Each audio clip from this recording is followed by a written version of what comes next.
What's up, everybody? Welcome to Podcast Now. I'm Alex, and in this video, I want to talk about Suicide Squad Kill the Justice League and when the floodgates will open. Now, I want to go through just a quick little comparable, because I do think it is a good comparable, of Star Wars Jedi Survivor. I feel like, for Suicide Squad, we're in somewhat of a similar area, similar kind of reoccurring events as we were with that game, where there's only a couple options with Jedi Survivor. Do you wait until Dead Space was out? Was that the plan? Like, from a marketing perspective, why aren't you showing Jedi Survivor? Now, I know they showed it at the Game Awards, but with the game fast approaching, it was, well, either the game's getting delayed or they're waiting for Dead Space so that they're not promoting two EA games at the same time, right? Different studios, but same, big publisher, same overlord in that sense. And I honestly get the same kind of sense with Suicide Squad, where there's only a couple ways that this goes. We had, the leaks that came out of this game a little while ago, and here we are, just a few months. I mean, yes, it's a little bit more months than it was for Jedi Survivor, right? So you got February, March, April, and May. Being at the end of May, I suppose we can count all four. You got 4 months until Suicide Squad comes out, but, it's getting less and less, 3.5, soon. So you don't have too much time, and the game's really close, and we don't really, we've seen it. Again, it's kind of a similar situation with Jedi Survivor. It's like, well, we haven't seen a lot. Well, we did just get the Batman trailer for Suicide Squad at the Game Awards, right? So I understand the logic of being like, well, Alex, we literally did just see it. But with the game's release imminent, I feel like there should just be a bigger lead up. I just feel like that should be happening, whether it does or doesn't. So there's only a couple ways it goes. It's extreme confidence, and they feel they don't need to really show the game all that much or talk about it or any of that stuff, and so they're just going to hide it all. Now, I thought that was possible with Jedi Survivor, but it wasn't very likely, so I'll say the same thing for Suicide Squad. I don't think that's the reason. Then you have, okay, well, maybe they're scared. You could take a pretty, I guess, negative quote-unquote approach. You could say maybe they're scared of showing things. Maybe they're not super confident in their product. Well, eventually the product needs to release, and eventually you need to talk about it. There's really no getting around those issues, right? So there's option 2. Option 3 is they're playing the one-at-a-time game, where Warner Bros. Lets it go literally one at a time. Gotham Knights, then Hogwarts started to pick up right after, actually. Hogwarts comes out, and then you start Suicide Squad. That one's pretty likely.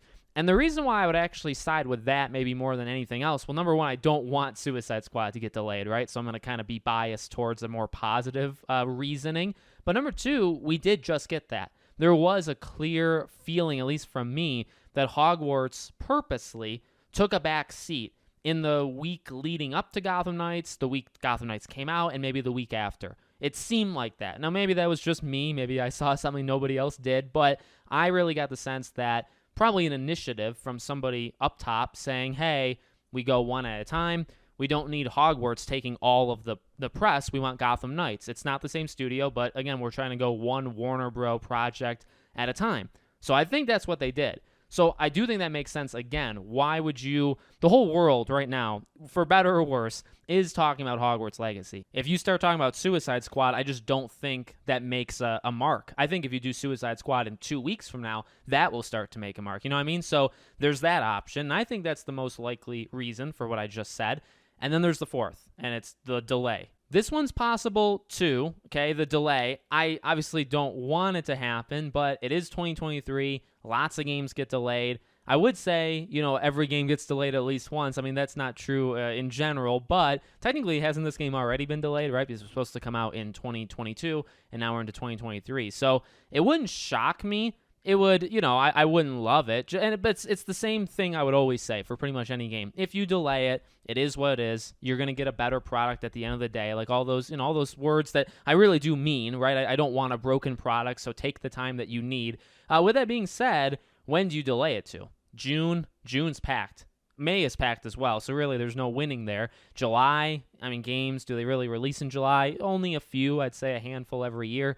August, then it starts to kind of pick up. Then you get close to Spider-Man, and I don't know if we want to have the discussion of, do you want a DC versus Marvel gaming, experience that's going on in the world at the same time? You know what I mean? So I do think that May 26th period is for them. It's meant for them, and I think I wouldn't be surprised if there was kind of pressure on them to do it there. So it's definitely an option. Like I said, I'll take option number 3, that they're just kind of patiently waiting for Hogwarts, and then it's their turn.